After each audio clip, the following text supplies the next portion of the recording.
আসসালামু আলাইকুম।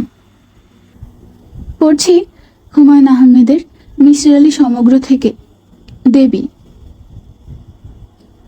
মিসির আলী হাসপাতালে এসেছেন এক গাদা বই নিয়ে। তার ধারণা ছিল বই পড়ে সময়টা খুব খারাপ কাটবে না, কিন্তু কার্যক্ষেত্রে সেরকম হয়নি। ডাক্তাররা বই পড়তে নিষেধ করেননি, কিন্তু দেখা গেল বই পড়া যাচ্ছে না। কিছুক্ষণ তাকিয়ে থাকলেই মাথার ভেতর ভোঁতা এক ধরনের যন্ত্রণা হয়। যন্ত্রণা নিয়ে বই পড়ার কোনো মানে হয় না।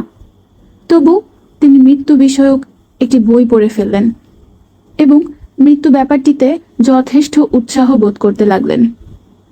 তার স্বভাবই হচ্ছে কোনো বিষয়ে একবার মনে ধরে গেলে শেষ বিষয় সম্পর্কে চূড়ান্ত পড়াশোনা করতে চেষ্টা করেন। মৃত্যু সাবজেক্টটি তার পছন্দ হয়েছে, কিন্তু এ বিষয়ে পড়াশোনা করতে পারছেন না। বইপত্র নেই। ইউনিভার্সিটি লাইব্রেরিতে কিছু থাকার কথা, কিন্তু আনাবেন কাকে দিয়ে? তাকে কেউ দেখতে আসছে না। তিনি এমন কোনো জনপ্রিয় ব্যক্তি নন যে তার অসুস্থতার খবরে মানুষের ঢল নামবে। তাছাড়া অসুখের খবর তিনি কাউকে জানাননি। হাসপাতালে ভর্তি হবার ইচ্ছাও ছিল না, কিন্তু ঘরে দেখাশোনার লোক নেই।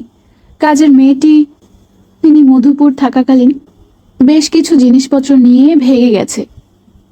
এমন অবস্থায় হাসপাতালে ভর্তি হওয়া ছাড়া উপায় কি? বিকেলবেলা তার কাছে কেউ আসে না। সবারই আত্মীয় স্বজন আসে দেখতে, তার কাছে কেউ আসে না।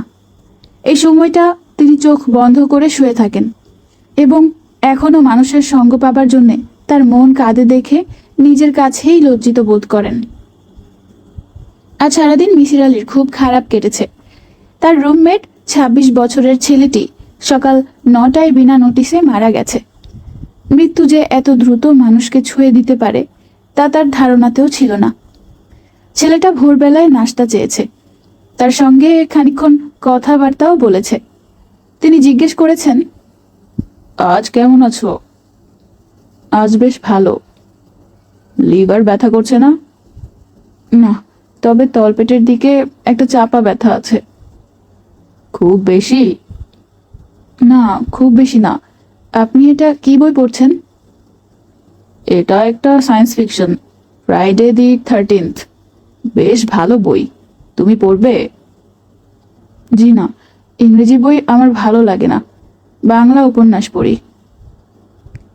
কার লেখা ভালো লাগে? এদেশের মানে বাংলায় কার লেখা তোমার পছন্দ? নিমাই ভট্টাচার্য। তাই নাকি? ছেলেটি আর জবাব না দিয়ে কাতরাতে থাকে। সকাল 8:30টায় বলল, একজন ডাক্তার পাওয়া যায় কিনা দেখবেন। তিনি অনেকক্ষণ বোতাম টিপলেন, কেউ এলো না। শেষ পর্যন্ত নিজেই গেলেন ডিউটি রুমে। ফিরে এসে দেখেন ছেলেটি মরে পড়ে আছে। মৃত্যুর সময় পাশে কেউ থাকবে না, এর চেয়ে ভয়াবহ বোধ হয় আর কিছু নেই। শেষ বিদায় নেবার সময় অন্তত কোনো একজন মানুষকে বলে যাওয়া দরকার। নিঃসঙ্গ ঘর থেকে একা একা চলে যাওয়া যায় না, যাওয়া উচিত নয়। এটা হৃদয়হীন ব্যাপার। এতদিন যে ছেলেটি ছিল এখন আর সে নেই। ঘণ্টাখানেকের মধ্যেই তার সমস্ত চিহ্ন এ ঘর থেকে সরিয়ে ফেলা হয়েছে। বিছানায় নতুন বালিশ ও চাদর দিয়ে গেছে। হয়তো সন্ধ্যার মধ্যে নতুন কোনো পেশেন্ট এসে পড়বে। মিসির আলী সমস্ত দিন কিছু খেতে পারলেন না। বিকেলের দিকে তার গায়ে বেশ টেম্পারেচার হলো। প্রথমবারের মতো মনে হলো একজন কেউ তাকে দেখতে এলে খারাপ লাগবে না, ভালোই লাগবে। কেউ না এলে একজন রোগী হলেও আসুক, একাই কেবিনে রাত কাটানো যাবে না। ঠিক এই সময়ে ইতস্তত ভঙ্গিতে রানু এসে ঢুকলো। আপনি ভালো আছেন? না, ভালো না। তুমি কোত্থেকে? বাসা থেকে। ইস, আপনার এই কি অবস্থা? অবস্থা খারাপ ঠিকই। আনিস সাহেব কোথায়? ও আসেনি, আমি একাই এলাম। ওর কাছ থেকে ঠিকানা নিয়েছি। বসো তুমি, ওই চেয়ারটায় বসো। ফ্লাক্সে চা আছে, খেতে চাইলে খেতে পারো। হুম, চাটা খাবো না, আপনার কাছে একটা খবর জানতে এসেছি। কোন খবরটি? মধুপুরে গিয়ে আপনি কি জানলেন? তেমন কিছু জানতে পারিনি। তবু যা জেনেছেন তাই বলুন, আমার খুব জানতে ইচ্ছা করছে। অনুফা লিখেছে আপনি নাকি হাজার হাজার মানুষকে নানান রকম প্রশ্ন করেছেন। মিসির আলী হাসলেন। হাসলে হবে না, আমাকে বলতে হবে। প্রথম যে জিনিসটি জানলাম সেটি হচ্ছে তুমি অনেকগুলো ভুল তথ্য দিয়েছ। আমি কোনো তথ্য দিইনি। তুমি নিজে হয়তো জানো না সেগুলো ভুল। যেমন পাজামা খোলার ব্যাপারটি, এরকম কোনো কিছু ঘটেনি। রানু চোখ লাল করে বলল, ঘটেছে। না রানু, ঘটেনি। এটা তোমার কল্পনা। তাছাড়া তুমি উলঙ্গ একটি ডেড বডির কথা বলেছ, সেটাও ঠিক না। কিন্তু আমি জানি এগুলো ঠিক।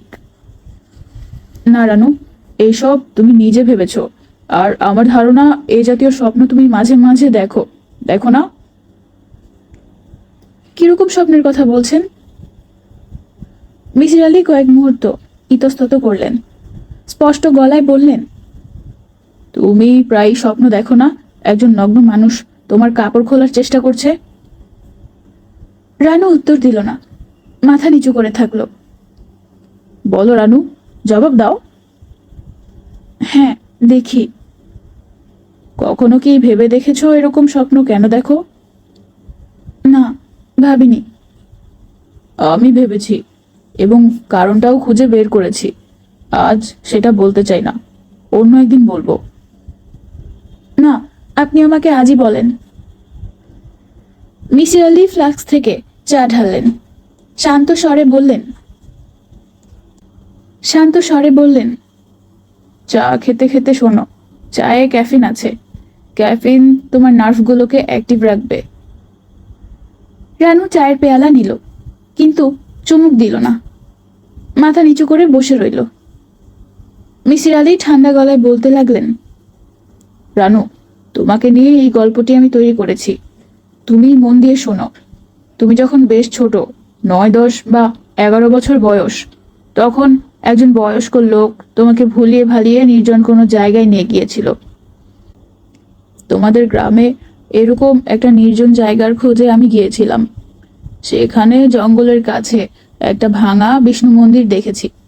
মনে হয় ওই জায়গাটিই হবে, কারণ সাপের ভয়ে ওখানে কেউ যেত না। রানু, তুমি কি আমার কথা শুনছো? শুনছি। তারপর সেই বয়স্ক মানুষটি মন্দিরে তোমাকে নিয়ে গেল। আমাকে কেউ নিয়ে যায়নি, আমি নিজেই গিয়েছিলাম। ওই মন্দিরে খুব সুন্দর একটি দেবী মূর্তি আছে। আমি ওই মূর্তি দেখার জন্য যেতাম। তারপর কি হয়েছে বলো? রানু তীক্ষ্ণ দৃষ্টিতে কিছুক্ষণ তাকিয়ে থেকে তীব্র স্বরে বলল, আমি বলবো না, আপনি বলুন। মিসির আলী শান্ত স্বরে বললেন, ওই লোকটি তখন টেনে তোমার পাজামা খুলে ফেললো। রানুর চোখ দিয়ে জল পড়তে লাগলো। ওই লোকটির নাম ছিল জালালউদ্দিন। রানু কিছু বলল না। মিসির আলী বললেন, তোমার অসুখ শুরু হলো সেদিন থেকে। তোমার মনের মধ্যে ব্যাপারটি গেঁথে গেল। পরবর্তী সময়ে গোসলের সময় যখন মরা মানুষটি তোমার পায়ে লেগে গেল, তখন তোমার মনে পড়লো মন্দিরের দৃশ্য। বুঝতে পারছো? রানু জবাব দিল না। অসুখের মূল কারণটি আলোয় নিয়ে এলেই অসুখ সেরে যায়। এজন্যই আমি এটা তোমাকে বললাম। তুমি নিজেও এখন গোড়া থেকে সমস্ত ব্যাপারটি নিয়ে চিন্তা করবে। তোমার অসুখ সেরে যাবে। রানু মৃদু স্বরে বলল, আপনি কি ওই লোকটির সঙ্গে কথা বলেছেন? বলেছি। ও কি বলেছে? তেমন কিছু বলেনি। না, বলেছে। আপনি আমাকে বলতে চাচ্ছেন না। এতটা যখন বলেছেন তখন বাকিটাও বলুন। রানু তীব্র চোখে তাকালো। মিসির আলী বললেন, দেখো রানু, আমি খুবই যুক্তিবাদী মানুষ। অলৌকিক কোনো কিছুতে বিশ্বাস করি না। আমি বিশ্বাস করি সবকিছুরই একটি ব্যাখ্যা আছে। জালালউদ্দিন যা বলেছে তাও নিশ্চয়ই ব্যাখ্যা করা যায়। ব্যাখ্যা পরে করবেন, আগে বলুন সে কি বলেছে। সে বলেছে হঠাৎ সে দেখে মূর্তিটি ছুটে এসে তোমার মধ্যে মিলিয়ে গেছে। তোমার গা থেকে আগুনের হলকা বেরোচ্ছে। জালালউদ্দিন তখন ছুটে পালিয়ে যায়।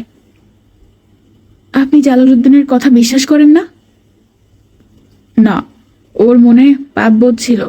মন্দির টন্দির নিয়ে মূর্খ মানুষদের মনে অনেক রকম ভয় ভীতি আছে। তা থেকেই সে একটা হ্যালুসিনেশন দেখেছে। তুমি নিজে তো কিছু দেখোনি। না। তাহলেই হলো। জালালউদ্দিন কি দেখেছে না দেখেছে সেটা তার প্রবলেম, তোমার নয়। রানু তীক্ষ্ণ কণ্ঠে বলল, কিন্তু একটা জিনিস কি জানেন, ওই ঘটনার পর থেকে আমি অসম্ভব সুন্দর হয়ে গেলাম। মিসির আলী শব্দ করে হাসলেন। হাসতে হাসতে বললেন, সুন্দর তুমি সবসময় ছিলে। ঘটনাটি ঘটেছে তোমার বয়ঃসন্ধিতে। বয়ঃসন্ধির পর মেয়েদের রূপ খুলতে শুরু করে। এখানেও তাই হয়েছে। কিন্তু ওই দেবী মূর্তিটিকে এরপর আর খুঁজে পাওয়া যায়নি। তুমি কিন্তু খুব ছেলে মানুষের মতো কথা বলছো রানু। মূর্তিটি চুরি গেছে, কেউ নিয়ে পালিয়ে গেছে, ব্যাস। মূর্তিটি চুরি যায়নি।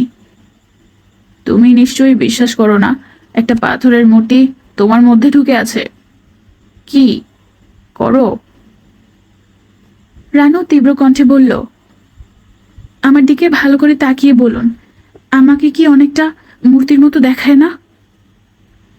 না রানু, মূর্তির মতো দেখাবে কেন? অসম্ভব রূপবতী একটি তরুণী, এর বেশি কিছু না। তোমার মতো রূপবতী মেয়ে এ দেশেই আছে, এবং তারা সবাই রক্ত মাংসের মানুষ। রানু উঠে দাঁড়ালো। মিসির আলী বললেন, চলে যাচ্ছ রানু? হ্যাঁ। অসুখ সারলে তোমাদের ওখানে একবার যাব। না, আপনি আসবেন না, আপনার আসার কোনো দরকার নেই। রানু ঘর ছেড়ে চলে গেল। মিসির আলী ক্ষীণস্বরে বললেন, ভেরি ইন্টারেস্টিং।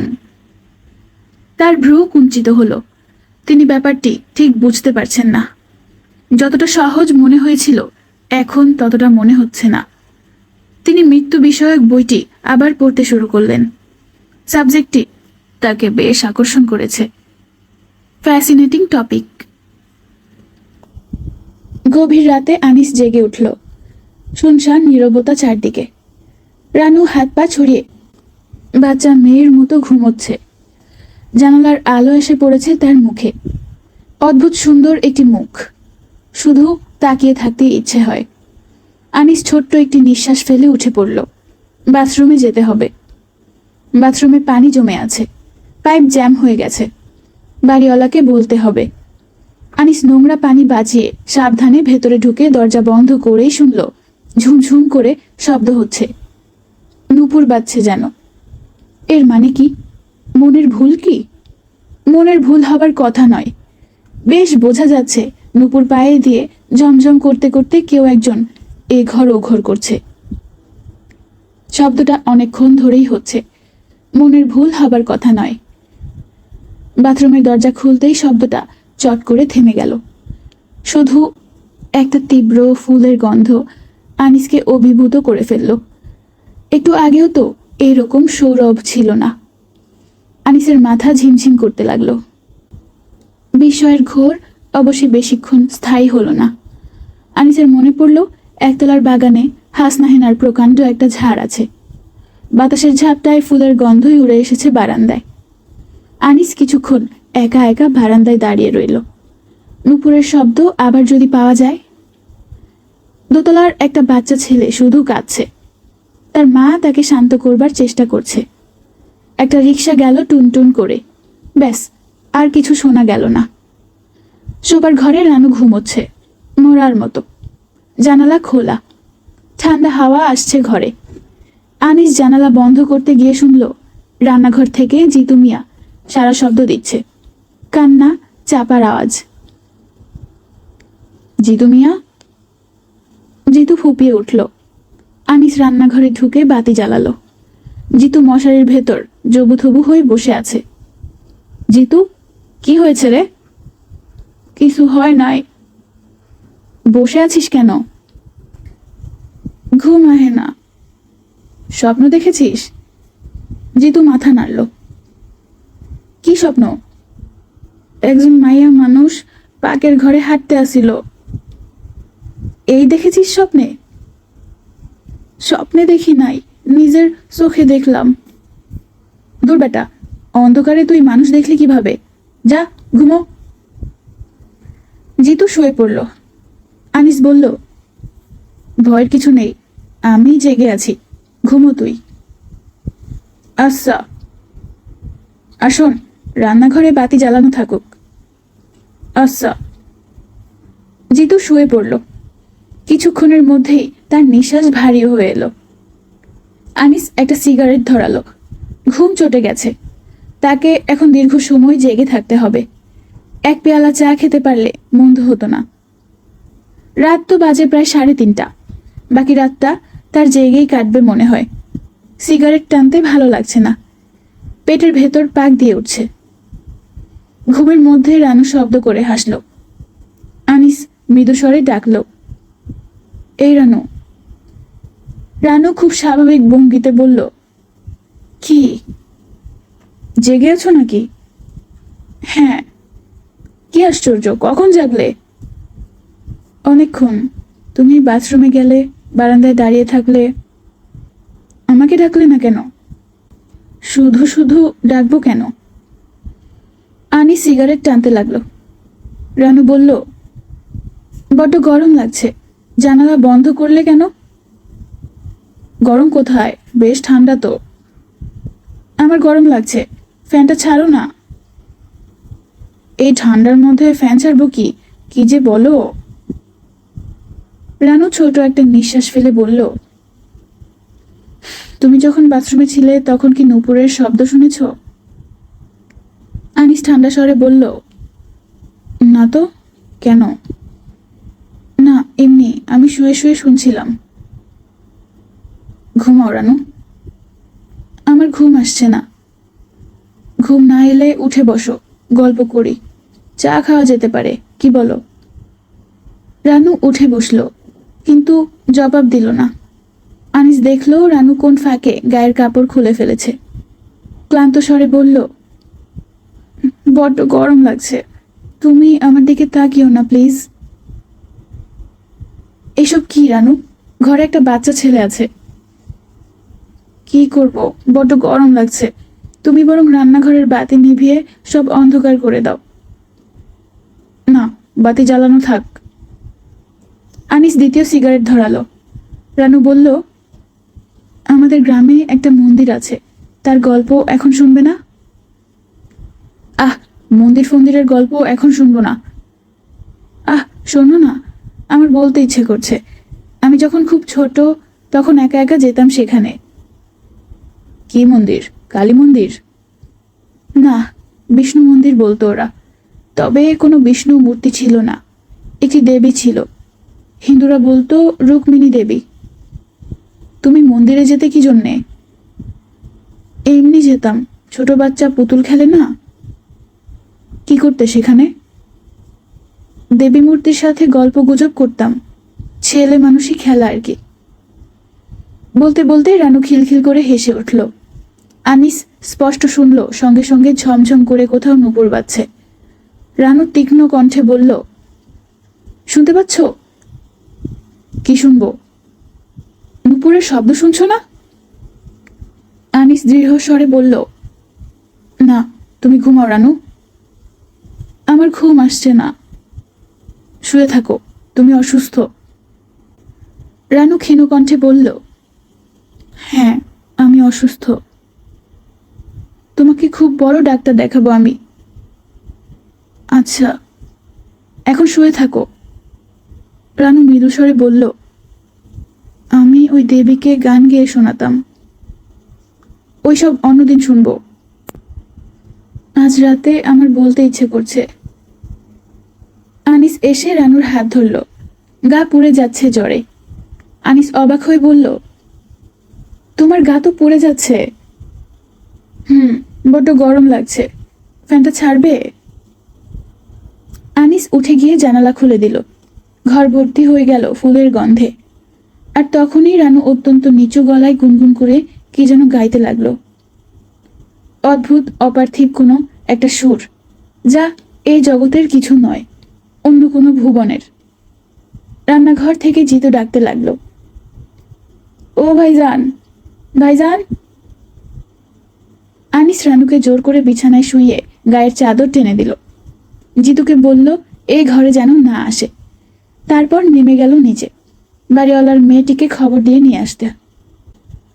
নীলু এলো সঙ্গে সঙ্গে। আনিস দেখল রানু শিশুর মতো ঘুমাচ্ছে। জিতু মিয়া শুধু জেগে আছে, কাঁদছে ব্যাকুল হয়ে। নীলুর সঙ্গে তার বাবাও আসছেন। তিনি অবাক হয়ে বললেন, হয়েছেটা কি? আনিস ভাঙা গলায় বলল, বুঝতে পারছি না, কেমন যেন করছে। কি করছে? আনিস জবাব দিল না। নীলু বলল, বাবা তুমি শুয়ে থাকো গিয়ে, আমি এখানে থাকি, রাত তো বেশি নেই। ভদ্রলোক কিছুক্ষণ অপেক্ষা করে নিচে নেমে গেলেন। যাবার সময় বলে গেলেন, হাসপাতালে নিতে হলে বলবেন, ড্রাইভারকে ডেকে তুলবো। জি আচ্ছা। রানু বাকি রাতটা ঘুমিয়ে কাটালো, একবারও জাগলো না। নীলু সারাক্ষণ তার পাশে রইল। আনিসের সঙ্গে তার কথাবার্তা কিছু হলো না। আনিস বসার ঘরের সোফায় বসে ঝিমুতে লাগলো।